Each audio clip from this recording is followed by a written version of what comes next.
Olá, pessoal! Se o dia a dia de trabalho envolve passar horas na frente de uma tela, essa nossa conversa é essencial. A gente vai mergulhar num guia prático para proteger algo super valioso, a nossa visão. Vamos lá. Para começar, aquela sensação de olho cansado, ardendo, pesado no fim do expediente. Sua familiar, né? Depois de horas em e-mails, planilhas, é algo que praticamente todo mundo que trabalha no computador conhece. Se isso acontece por aí, saiba que é uma queixa muito, mas muito comum. E quais são os sinais de que os olhos estão pedindo socorro? Bom, pode ser aquela ardência, uma dor de cabeça que aparece no fim da tarde, a visão que fica meio embaçada por um tempo, ou só aquele cansaço geral nos olhos. Isso tudo, tecnicamente, tem nome, sabia? É astenopia. E o primeiro passo para resolver é justamente saber identificar esses sinais. Pois é, e quando juntamos todos esses sintomas, existe um nome oficial para isso: Síndrome da Visão de Computador, ou SVC. E olha, não é só um cansaçozinho não, é uma condição de saúde real, reconhecida e que está totalmente ligada ao nosso mundo digital de hoje. Mas, afinal, por que as telas cansam tanto a nossa vista? O que acontece ali dentro dos nossos olhos? A resposta está na forma como eles precisam trabalhar. Vamos entender direitinho essa mecânica. Imagina o seguinte: segurar um livro com o braço esticado. No primeiro minuto, fácil, mas e depois de uma hora sem parar? O músculo começa a queimar, né? É exatamente a mesma coisa que acontece com um músculo minúsculo dentro do nosso olho, o músculo ciliar. Ele fica contraído o tempo todo para manter o foco na tela. É uma verdadeira maratona que ele enfrenta todo santo dia.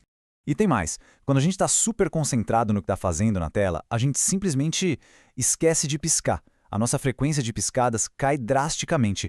E piscar é como o limpador de para-brisa do olho, sabe? Ele espalha a lágrima e mantém tudo lubrificado.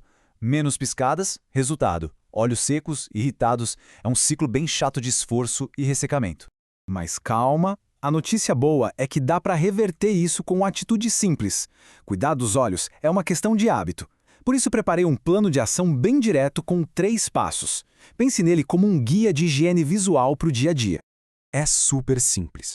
O nosso plano se baseia em 3 pilares. Primeiro, organizar o espaço de trabalho. Segundo, praticar uma regrinha de ouro, a regra 20-20-20. E terceiro, algo que parece óbvio, mas não é, piscar de propósito. Vamos ver cada um deles em detalhe.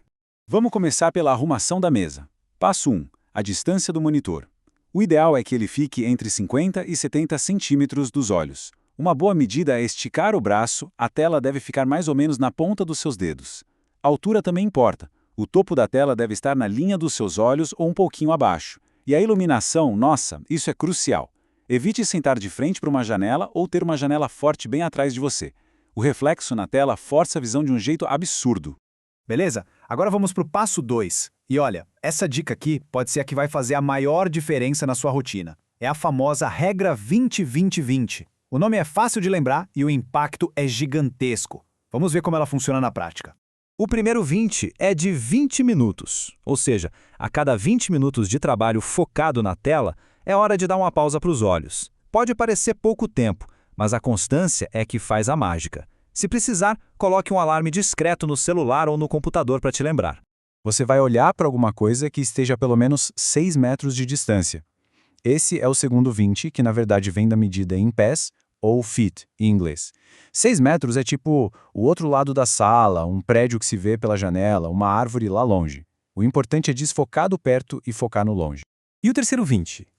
É o tempo que você vai manter esse olhar no objeto distante, 20 segundos. Parece pouco, mas é o tempo exato que aquele músculo ciliar, lembra dele, precisa para relaxar completamente. É como se ele finalmente soltasse o peso que estava segurando. É um verdadeiro reset para o sistema de foco dos seus olhos.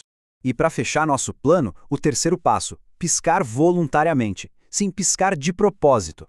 Quando estamos no computador, esquecemos. Então, a ideia é criar o hábito. Colhe um post-it no monitor, crie um lembrete.